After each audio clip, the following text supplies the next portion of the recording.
Hello everyone, my name is Vivek and I'm back with a solution video of 20 questions that I gave you on 24th of April 2020. Together we shall discuss each 20 questions in detail. So without getting further delay, let's get started. So guys the first question was good students always blank hard and जो verb जो आपका दिया हुआ था वो verb था right. तो कोई भी क्वेश्चन अगर आपका टेंस का दोस्तों सॉल्व करना है तो आपका टेंस का पता होना बहुत जरूरी है कि कौन सा टेंस है, तब आपके लिए काम बहुत ज्यादा इजी हो जाता है। तो ये जो टेंस था वो सिंपल प्रेजेंट टेंस था।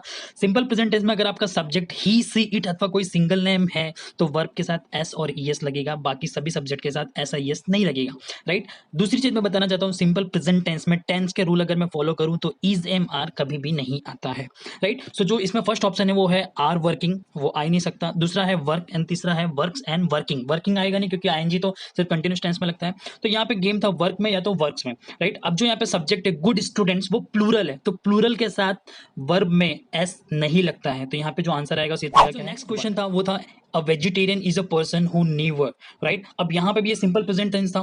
सिंपल प्रेजेंट टेंस में मैंने बताया कि सब्जेक्ट अगर सिंगुलर है या ही सीट है तो कोई सिंगल नेम है, तो सिंगल नेम यहाँ पे कौन है, अ वेजिटेरियन पर्सन, ये सिंगुलर है। तो इसमें जो वर्ब लगेगा वो क्या लगेगा, इट्स आएगा राइट, इसमें एस ऐड हो जाएगा।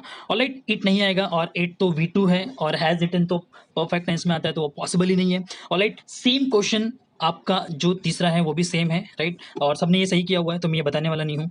ऑलराइट, सीधा अपने आते हैं डायरेक्टली नेक्स्ट क्वेश्चन पे। ये क्वेश्चन बहुत लोगों ने ऑलमोस्ट 95% लोगों ने ये गलत किया हुआ है। इसमें क्या था, Balbir blank for Sri Lanka next Monday leave. दोस्तों फ्यूचर सिंपल प्रेजेंट टेंस में एक रूल ऐसा भी है कि अगर कोई फिक्स प्लान दिया हो, कोई फिक्स प्लान दिया हो फ्यूचर का, उस एक्शन को बताने के लिए भी सिंपल प्रेजेंट टेंस का यूज हो सकता है राइट। सो बलबीर अब यहाँ पे सिंगल नेम है, मैंने जैसे बताया था, तो उसके साथ वर्ब के साथ एस और ई एस ऐड होगा, या तो एस ऐड होगा या तो ई एस ऐड होगा, तो यहाँ पे लीव्स आएगा right. Balbir leaves for Sri Lanka next Monday. इसका अगर मैं दूसरे तरीके से मैं भी लिख सकता हूँ, Balbir will leave for Sri Lanka next Monday, वो भी सही होगा, लेकिन यहाँ पे विल ऑप्शन था ही नहीं, यहाँ पे सिर्फ लीव था और इज लिविंग था। सो the correct answer would B leave. Guys जो नेक्स्ट क्वेश्चन था वो था don't make a noise the child blank now. Now बता रहा मतलब कोई एक्टिविटी अभी है या हो रही है राइट। तो डोंट मेक अ नॉइस, आवाज मत करो, जो बच्चा है वो अभी सो रहा है, अभी सो रहा है राइट। सो जो अभी, और ये चाइल्ड जो है वो सिंगुलर है, तो सिंगुलर के साथ क्या लगता है दोस्तों, इज लगता है। अगर चिल्ड्रन होता तो आर स्लीपिंग होता, तो right answer is sleeping. Next था वो दोस्तों, ये था it blank when we blank the station. जो पहले ब्लैंक में था रेन वर्ब है, दूसरे में रीच वर्ब है। बहुत लोगों ने गलत किया हुआ है, काफी लोगों ने सही भी किया हुआ है। दोस्तों इसमें जो एक्शन है वो दोनों पास्ट में है, एक जो पास्ट कंटिन्यूस्ड है और एक दूसरी है सिंपल पास्ट है। ऑलराइट, सो जो हम लोग जब स्टेशन पहुंचे थे तो वहां पे कुछ हो रहा था राइट, जब पहुंचे थे पास्ट में। So it was raining, it के साथ हमेशा क्या आता है, वॉज आता है right, simple past continuous tense में। तो इट वॉज रेनिंग, बरसात हो रही थी, when we reach the station, जब हम स्टेशन पहुंचे तब। Alright, so the correct answer is was raining. Guys my wife blank tea while blank a book. Most of लोगों का ये सही था, काफी लोगों का गलत भी था। अब इसमें दोस्तों मैं आपको बताना चाहता हूँ, जब भी कोई दो सेंटेंस वाइल से कनेक्टेड हो तो उसमें से एक सेंटेंस तो कम से कम हमेशा कंटिन्यूस का हो गई। अब यहाँ पे दोनों कंटिन्यूस है, कैसे, जैसे माई वाइफ प्रिपेयर्ड टी तो आ ही नहीं सकता क्योंकि एक में एक एक्टिविटी चालू है राइट। तो दूसरा जो है था was preparing and was writing, वो कैसे सही मैं अभी लास्ट में बताता हूँ। जो थर्ड आंसर क्वेश्चन ऑप्शन था वो था प्रिपेयर्ड एंड ब्रॉट, ये पॉसिबल ही नहीं क्योंकि ये कंटिन्यूस टेंस था, और चौथा में भी आईएनजी नहीं लगा हुआ है। तो गेम खेलना था सिर्फ एक ऑप्शन 1 में और ऑप्शन 2 में। तो ऑप्शन 2 क्यों सही है, माई वाइफ वॉज प्रिपेयरिंग, ये एक एक्टिविटी चालू थी, while I was writing a book, मैं जब बुक पढ़ रहा था, लिख रहा था, तब मेरी वाइफ चाय बना रही थी। ऑलराइट, अब अगर मैं ऑप्शन 1 कर देता, my wife prepared T while I was writing, ये गलत हो जाएगा, ग्रामेटिकल की दृष्टि से गलत हो जाएगा और सेंटेंस भी ये गलत होगा। तो right answer would be, question था it blank half an hour अगो।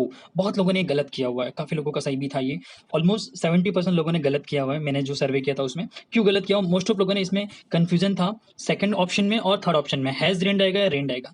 दोस्तों यहाँ पे क्लियर कट लिखा हुआ है हाफ एन आवर अगो, मतलब ये इसका अभी प्रेजेंट से कोई नाता नहीं है, आधा घंटा पहले ही बरसात हो चुकी है, क्लियर है ये पास्ट हो गया है, इसका प्रेजेंट के साथ कोई रिलेशन नहीं है। प्रेजेंट परफेक्ट कब होता है, यहाँ पे हेज रेंड कब आता, जब कुछ समय पहले, जस्ट कुछ समय पहले जैसे हो सकता है 5 सेकंड पहले हो, 10 सेकंड पहले हो या 10 मिनट पहले हो, कुछ सेकंड पहले ही जो होती है, कुछ मिनट पहले ही जो होती है और उस अभी-अभी खत्म हुई है, उस एक्टिविटी को बताने के लिए हमेशा प्रेजेंट परफेक्ट यूज़ होता है। लेकिन यहाँ पे इसने फिक्स टाइम दे दिया है कि आधे घंटे पहले खत्म हो चुकी है बरसात, अभी प्रेजेंट के साथ उसका कोई रिलेशन नहीं है, इसीलिए यहाँ पर सिंपल पास्ट टेंस का यूज़ हुआ है और यहाँ पर सिंपल पास्ट टेंस में सिर्फ और सिर्फ V2 आता है, सब्जेक्ट V2 और ऑब्जेक्ट, राइट? तो सब्जेक्ट यहाँ पे इट है, it rained half an hour ago.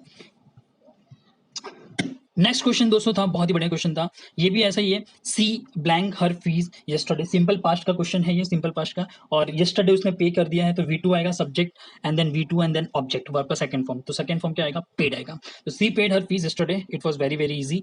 And coming to next one, ये बड़ा ही दिलचस्प क्वेश्चन है दोस्तों, इसमें तो ये था कि subject I and then blank and then my dinner and then have, fine. अब यहाँ पे बहुत लोगों ने ऐसा किया कि आई हैव माई डिनर, अगर मैं ऐसा बोलता हूँ, पहला क्वेश्चन, सारे ऑप्शन में चेक करता हूँ, पहला ऑप्शन में चेक करता हूँ आई हैव माई डिनर, तो इसका हिंदी होता है मेरे पास डिनर है। दूसरा अगर मैं करता हूँ आई हैड माई डिनर, मेरे पास डिनर था। यहाँ पर हैव और हैड का एज अ वर्ब नहीं यूज हुआ है, यहाँ पे हैव और हैड का एज अ वर्ब यूज नहीं हुआ है जो ऑप्शन 1 और ऑप्शन 2 में। यहाँ पे यूज है कि वो आपकी ऑनरशिप बता रहा है, I have my dinner, I have my pen, I have my book, इस तरीके से। लेकिन यहाँ पर जो सेंटेंस है वो ये बता रहा है कि आपने डिनर कर लिया है। ऑलराइट, तो जो डिनर कर लिया है, कर चुके हैं, वो होता है कौन सा टेंस होता है दोस्तों, वो होता है ऑब्वियसली प्रेजेंट परफेक्ट टेंस। अभी अभी जो आपने कर लिया, आई have had my dinner, right? अब यहाँ पे जो मेन वर्ब आपको रखना था वो रखना था हैव का, ओके? और अगर मैंने simple past present perfect sorry use करूंगा तो आई के साथ आएगा हैव, और जो हैव होता है उसका V3 हो जाता है हैड, तो the correct answer would be I have had my dinner. Alright, I hope you got the idea.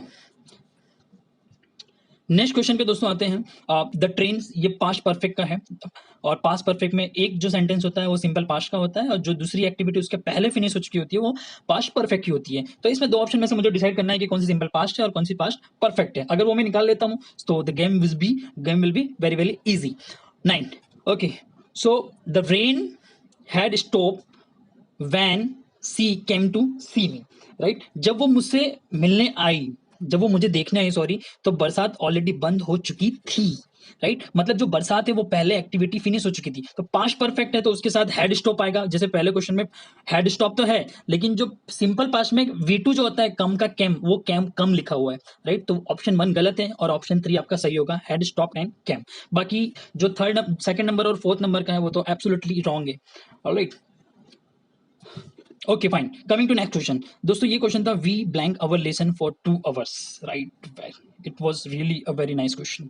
Alright, we our lesson for 2 hours, 2 hours से हम लोग अपना लेसन पढ़ रहे हैं। ये ऐसी एक्टिविटी है दोस्तों जो पास्ट में तो चालू होगी लेकिन प्रेजेंट में भी कंटिन्यू है, तो प्रेजेंट परफेक्ट कंटिन्यूस टेंस है ये, right? So present perfect continuous tense में वी के साथ आता है हैव, और बाद में बीन यूज हो जाता है, और वर्ब के साथ आपका कंटिन्यूस टेंस है तो ऑब्वियसली लीव के साथ आएगा ING, right? So we have been learning our lessons for 2 hours, 2 घंटे से हम लोग अपना लेसन्स याद कर रहे हैं।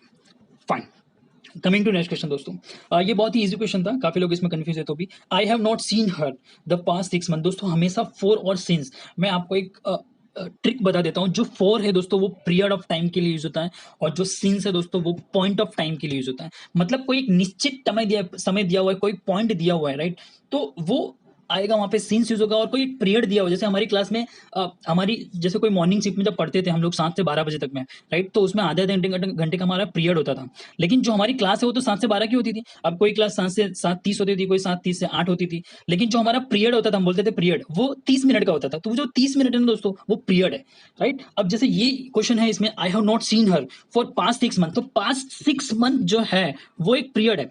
यही क्वेश्चन को अगर मैं दूसरे तरीके से बोल दूं कि जैसे अप्रैल है और मैं जस्ट अज्यूम कर रहा हूं कि नवंबर 6 महीने पहले होगा, तो अगर मैं नवंबर लिखता हूं यहाँ पे तो सिंस यूज होता है, उतना ही 6 महीने, लेकिन कहने का तरीका अलग है। तो अगर आपका पीरियड बता रहे हो तो 4 यूज होगा, और अगर आप पॉइंट बता रहे हो तो सिंस यूज होगा। आई hope you got the idea. Next question दोस्तों था I left college in 1993 he hasn't scene मी, वैसा ही क्वेश्चन है ऑब्वियसली। तो आई लेफ्ट कॉलेज इन 1993, मैंने 1993 में कॉलेज छोड़ा था, एक पर्टिकुलर टाइम है यहाँ पे, एंड ही हैजंट सीन मी, और उसने अभी तक मुझे नहीं देखा हुआ है। कब से? 1993 से, एक पर्टिकुलर टाइम है, पॉइंट ऑफ टाइम है, तो यहाँ पे ऑब्वियसली सिंस आएगा। नेक्स्ट क्वेश्चन दोस्तों चलते हैं, माई सन, यहाँ पे बी था, टू बी का जो फॉर्म होता है और उसको पहचानना कैसे है, राइट? तो माई सन ब्लैंक 5 नेक्स्ट जून में होगा, तो कुछ होगा, राइट? तो सबसे पहले ऑप्शन फर्स्ट और ऑप्शन फोर्थ तो मैं निकाल ही देता हूँ क्योंकि वो फ्यूचर से उसका कोई लेना देना नहीं। यहाँ पे सेकंड आएगा या थर्ड आएगा, राइट। अब यहाँ पे बी था, तो जो फ्यूचर में बी का फॉर्म होता है वो होता है विल बी या साल बी। साल बी आप यूज करेंगे आई और बी के साथ, और will be rest of the subject के साथ यूज करेंगे, राइट। तो right answer would be will be. बहुत ईजी था, सब ऑलमोस्ट सबका सही था ये। My son will be 5 next June. Coming to next one guys, हाँ ये काफी लोगों ने गलत किया था। You blank eligible for 3 years by the end of this year. Alright, अब यहाँ पर दोस्तों क्या था कि you English for 3 years by the end of this year. So 3 साल से कुछ एक्टिविटी चल रही है और उसका एंड इस साल होने वाला है, मतलब पास्ट से शुरू हुई है और फ्यूचर तक चलने वाली है, ये साल के एंड तक, फॉर एग्जांपल दिसंबर तक चलने वाली है। क्या? लर्निंग की एक्टिविटी। तो विल बी लर्निंग तो आएगा ही नहीं, क्योंकि ये फ्यूचर कंटिन्यूस टेंस है, क्योंकि पास्ट के साथ भी रिलेशन है। कोई एक्टिविटी 3 साल से चल रही है, यहाँ पे लिखा हुआ है। और विल हैव लर्न कब होगा? विल हैव लर्न मतलब कि फ्यूचर में कोई एक्टिविटी पूरी हो चुकी होगी, जो कि present perfect sorry future perfect tense होता है वो। ऑलराइट, तो ये दोनों ऑप्शन तो आएंगे नहीं, बचेगा आपका लास्ट ऑप्शन। तो लास्ट ऑप्शन भी कैसे आएगा वो भी समझते हैं। यू विल हैव मतलब कोई एक्टिविटी पास्ट में शुरू हुई है, ओके, और अभी भी कंटिन्यू है, तो लर्निंग आईएनजी, राइट। नीचे वाले में आईएनजी नहीं था। So you will have been learning English for 3 years।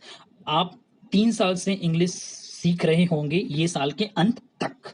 Alright, I hope you got the idea. Next question पे चलते हैं। सिंपल प्रेजेंट टेंस का दोस्तों ये क्वेश्चन है, डू और does as a helping verb simple present tense में ही आते हैं। अगर ये क्वेश्चन अगर किसी का गलत है तो मैं बता देता हूँ। सबसे पहले अगर आप इसका अफर्मेटिव करोगे, ये इंट्रोगेटिव सेंटेंस है, अगर अफर्मेटिव करोगे तो क्या आएगा? He runs fast. और अगर मैं उसको इंट्रोगेटिव करूँ तो इसके हेल्पिंग वर्ब यूज होता है सिंपल प्रेजेंट टेंस में डू और डज से। तो डज अगर सेंटेंस में आ गया तो जो वर्ब का एस आपने लगाया था ना उसको निकालना पड़ेगा, राइट। तो यहाँ पर डज ही रन फास्ट।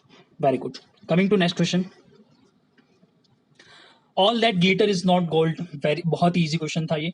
ये एक होता है ना कि ये जो फैक्ट होता है ना, बोलते हैं कहावत, तो ये जो कहावत होते हैं ये हमेशा सिंपल प्रेजेंट टेंस में कंसीडर होता है। और सिंपल प्रेजेंट टेंस में हमेशा वर्ब के साथ एस या ईएस लगता है, जैसे मैंने बताया था, अगर सिंगुलर है तो all that glitters is not gold.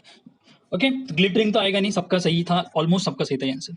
Next question पे दोस्तों आते हैं। द स्कूल, या ये क्वेश्चन थोड़ा ट्विस्टिंग था। The school blank in July every year.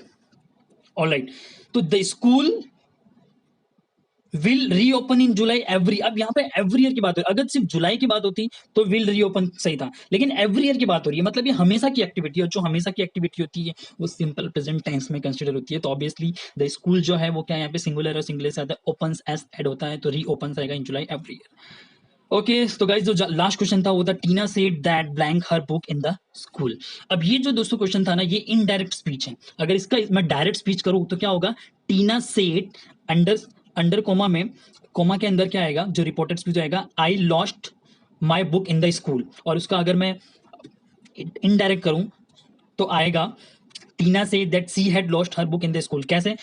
टीना के बाद सैड है, और जैसा कि मैंने मेरे प्रीवियस लेसन में बताया हुआ, अगर आपका रिपोर्टिंग वर्ब सैड है तो आने वाले का टेंस जो है वो चेंज होगा। तो यहाँ पे कौन सा टेंस था? सिंपल पास्ट था। सिंपल पास्ट का क्या हो जाएगा? Past perfect. तो पास्ट परफेक्ट क्या होता है? हैड लॉस्ट होगा। ऑलराइट, बहुत लोगों ने लॉस्ट किया हुआ है, ये गलत है। तो Tina said that she had lost her book in the school. So friend, that's it from today's video. I hope that you found it to be very helpful. My name is Vivek. I thank you so much for watching this video.